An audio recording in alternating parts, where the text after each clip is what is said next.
करूंगी उन खुलासों की जिनके बारे में आज हम आपको जानकारी देने वाले हैं और पूरा एक्सरे भी करेंगे। नक्शे के बारे में आपको बताएंगे। एक तरफ जहां जमीन पर कई दावे किए जा रहे हैं, अब इसको लेकर क्या खुलासे हुए हैं बताएंगे आपको। दर्शकों, भड़काऊ तौकीर रजा ने जो तकरीरें दी वो हमने आपको सुनाई।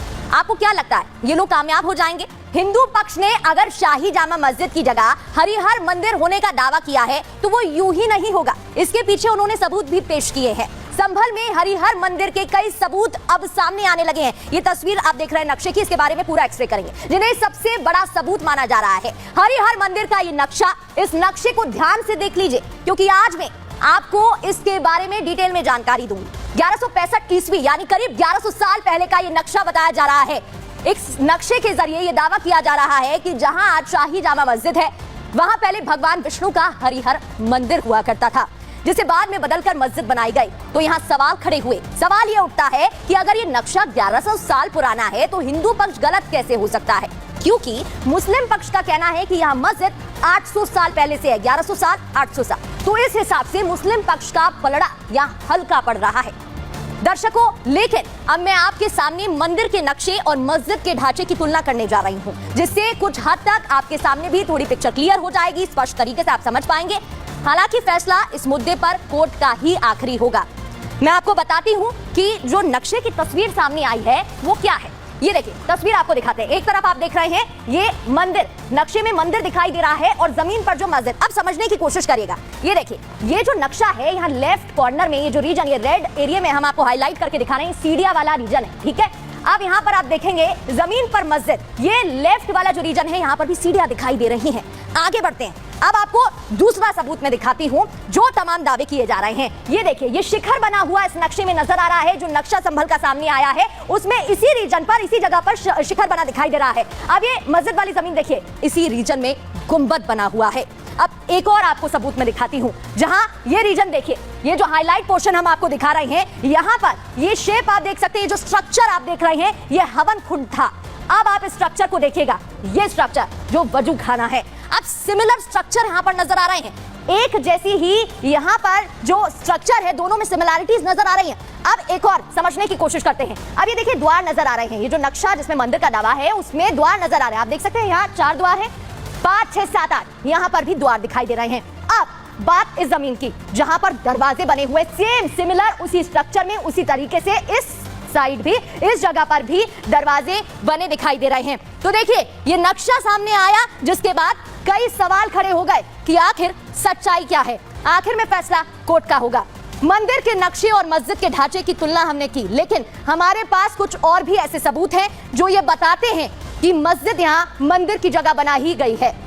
इस नक्शे में मंदिर में कुआं होने का दावा किया गया है और इसी कुएं पर कुछ महिलाओं की पूजा करने की तस्वीरें सामने आई। टीवी स्क्रीन पर ये तस्वीरें आप देख रहे हैं। यहाँ महिलाएं विधि विधान से पूजा पाठ करती दिखाई दे रही हैं। ये तस्वीरें यहाँ हरिहर मंदिर होने की गवाही देती हैं। हरिहर मंदिर को भगवान विष्णु के अवतार से जुड़ा माना जाता है और इसलिए दर्शकों, हरिहर मंदिर को लेकर कई सबूत सामने आ रहे हैं। और क्योंकि ये तस्वीरें हमने आपको दिखाई जहां कुएं को लेकर बात कही जा रही है, ये तस्वीरें भी सामने आ रही हैं। यहाँ पर कहा जा रहा है कि मंदिर हिंदू धर्म ग्रंथों में पूजनीय है, इसके बारे में जानकारी दी गई है। इसकी भविष्यवाणी कल की अवतार से जुड़ी है। इसी श्री हरिहर मंदिर में भगवान विष्णु का कल की अवतार होना है। श्री हरिहर मंदिर कल की अवतार को ही समर्पित था। कई पौराणिक धर्म ग्रंथों की बात करें तो श्री हरिहर मंदिर का जिक्र मिलता है। ये मंदिर सैकड़ों साल तक हिंदुओं के लिए धार्मिक महत्व का स्थान रहा। श्री हरिहर मंदिर के लिए माना जाता है कि इसका निर्माण सृष्टि के आरंभ में भगवान विश्वकर्मा ने किया था। शास्त्रों में इसे भगवान विष्णु और शिव की एकता का प्रतीक भी बताया गया है। और दर्शकों, मान्यता ये भी है, मान्यता के मुताबिक कलयुग का अंत करने और सतयुग की शुरुआत करने के लिए भगवान कल्कि संभल के में प्रकट होंगे और इसमें इस मंदिर का काफी महत्व है। संभल का धर्म शास्त्रों में जिक्र है।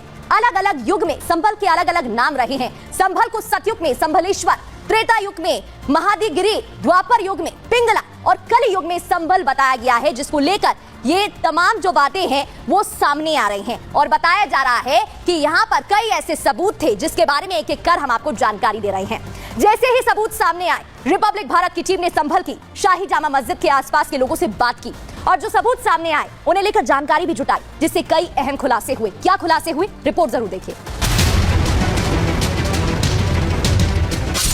18 1974 में हुए ASI सर्वे के बाद जो नक्शा सामने आया वो चेक कर कह रहा है कि संभल की शाही जामा मस्जिद नहीं बल्कि हरिहर मंदिर है। पूरे संभल के इस नक्शे में साफ साफ दिखाई दे रहा है कि 68 तीर्थ है और 19 कूप है। अब सवाल है कि मस्जिद में तीर्थ और कूप कहां से आ गए।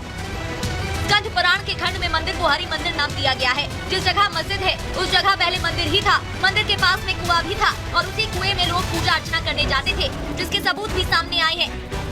किसी के घर कोई शुभ काम हो या फिर किसी का जन्म हुआ हो, परिवार ढोल नगाड़ों के साथ कुआं पूजने के लिए जाते थे। दशकों से जिस जगह पूजा होती आई, लोग मन्नतें मांगते आए। उस कुएं को साल 2012 में बंद कर दिया गया। कुएं के आसपास पक्का कंस्ट्रक्शन कर दिया गया और ये सब हुआ अखिलेश सरकार के राज में।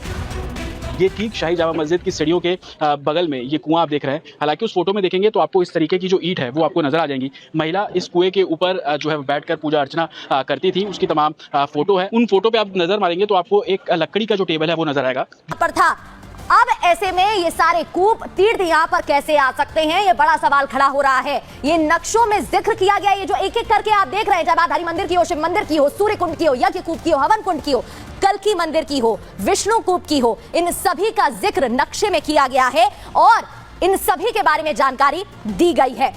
इन सबूतों के अलावा कुछ और दस्तावेज भी हैं जो ये बताते हैं कि संभल में शाही जामा मस्जिद का निर्माण ASI की रोक लगाने के बाद भी अवैध तरीके से किया गया। मुस्लिम पक्ष ने हमेशा से यहां मस्जिद निर्माण को लेकर अपनी मनमानी चलाई है। संभल जामा मस्जिद पर बड़ा खुलासा हुआ है, एक एक कर कई सबूत। ASI की रोक के बावजूद जामा मस्जिद का निर्माण हुआ। 2018 में अवैध तरीके से जामा मस्जिद बनाई गई। जामा मस्जिद कमेटी पर अवैध निर्माण के आरोप लगे। मस्जिद के सदर जफर अली पर FIR भी दर्ज हुई थी। अवैध निर्माण के खिलाफ दर्ज FIR की कॉपी भी सामने आई। रिपब्लिक भारत के पास FIR की कॉपी मौजूद है। FIR में जामा मस्जिद को संरक्षित स्मारक बताया गया। FIR में मस्जिद में निर्माण कार्य को गैर कानूनी बताया गया। पुलिस से अवैध निर्माण रुकवाने की मांग भी की गई। तमाम दावों के बीच आज देश की सर्वोच्च अदालत में इस मामले पर सुनवाई हुई। सुप्रीम कोर्ट ने इस मामले में मुस्लिम पक्ष को कुछ राहत दी तो हिंदू पक्ष को भी एक महत्वपूर्ण निर्णय के रूप में सकारात्मक संकेत मिले हैं। सुप्रीम कोर्ट ने सुनवाई के दौरान क्या फैसला सुनाया, आइए आपको डिटेल में मैं बताती हूँ। आपको बताते हैं इस दौरान सुप्रीम कोर्ट ने क्या आदेश दिया। सुप्रीम कोर्ट ने कई बातें रखी हैं। सुप्रीम कोर्ट ने मुस्लिम पक्ष को इलाहाबाद हाई कोर्ट जाने का निर्देश दिया। हाई कोर्ट के आदेश के बिना कुछ ना किया जाए, यह भी साफ तौर पर स्पष्ट किया। निचली अदालत इस मामले में कोई एक्शन ना ले। याचिका दाखिल करने के 3 दिन में सुनवाई होगी, यह भी कहा गया। मुस्लिम पक्ष की सर्वे रिपोर्ट दाखिल करने पर रोक की अपील। सर्वे दाखिल करने पर रोक नहीं लगाई है। सर्वे रिपोर्ट को गोपनीय और सील बंद रखा जाएगा, यह स्पष्ट तौर पर कहा। प्रशासन सभी पक्षों के साथ शांति समिति बनाए, यह भी कहा गया। अब वकीलों की तरफ से क्या कुछ कहा गया वो भी आपको सुनवाते हैं। ऑनरेबल सुप्रीम कोर्ट ने यह कहा कि हम इस केस के मेरिट्स पे कोई ओपिनियन नहीं दे रहे हैं। उनको तो पूरा 19 नवंबर का ऑर्डर ही गलत लग रहा था। वो तो चाहते थे 19 नवंबर का ऑर्डर ही सेट हो जाए। वो कहां रिलीफ मिली है? सुप्रीम कोर्ट ने सिर्फ इतना कहा है कि आप इस ऑर्डर को हाई कोर्ट में चैलेंज करिए। वो तो हम सारे लोगों को पता है कि सिविल कोर्ट के ऑर्डर को हाई कोर्ट में चैलेंज करना होता है। तो